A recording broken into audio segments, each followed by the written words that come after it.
दोस्तों, आज के दौर में जब समाज परंपराओं और आधुनिकता के बीच में खिंचा हुआ है, एक शब्द पर बहस तेज हो गई है, वो है कन्यादान।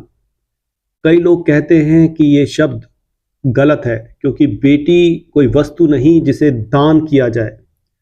लेकिन क्या सच में कन्यादान का अर्थ यही है, या हमने अपने ही संस्कारों के अर्थ को भूल जाना शुरू कर दिया है? पहले जब बेटी की शादी होती थी, पिता की आंखों में आंसू जरूर होते थे, लेकिन वो आंसू बिछड़ने के नहीं, गर्व के होते थे, क्योंकि उस दिन वो कन्यादान करता था।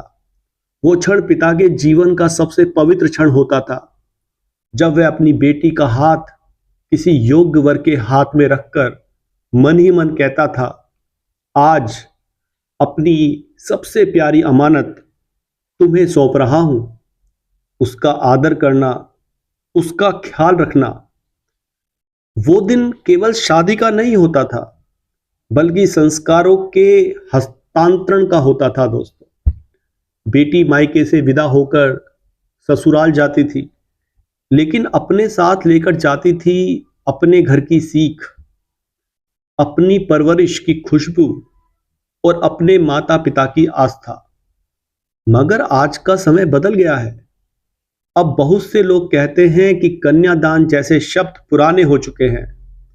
लड़कियां ससुराल में रहकर भी मायके से विदा नहीं होती। दोस्तों, सास ससुर अब माँ बाप नहीं बल्कि इन लॉज हो गए हैं, और घर अब हमारा नहीं उसका कहलाने लगा है। शायद यही कारण है कि आज जो रिश्ते हैं उनमें गहराई नहीं रही जो पहले हुआ करती थी, क्योंकि जब संस्कार टूटते हैं तो रिश्ते बिखरने लगते हैं। दोस्तों, पहले पिता बेटी को जब अलग करता था तो एक्चुअली वो शादी करके उसको अलग नहीं करता था, बल्कि उसे आगे बढ़ाता था।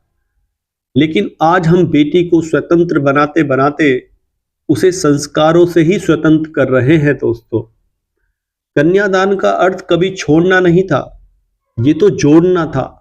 दो परिवारों को, दो आत्माओं को, दो संस्कृतियों को। यह कोई व्यापार नहीं था दोस्तों, बल्कि आत्मा का संस्कार था। वो क्षण जब पिता अपनी आत्मा का अंश ईश्वर को साक्षी मानकर दूसरे घर में बसाता था। जो लोग कन्यादान को गलत ठहराते हैं ना दोस्तों, वे शायद उस पिता की थरथराती उंगलियों को नहीं समझते, जो अपनी बेटी का हाथ किसी और के हाथ में रखते हुए मुस्कान के पीछे अपना सारा जीवन छिपा लेता था। कन्यादान शब्द नहीं दोस्तों, संस्कार है। एक ऐसा संस्कार जिसमें बेटी जाती नहीं बल्कि अपने घर के संस्कार को आगे बढ़ाती है।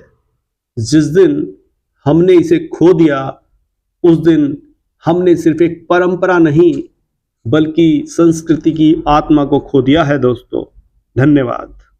Please like and subscribe. Thank you.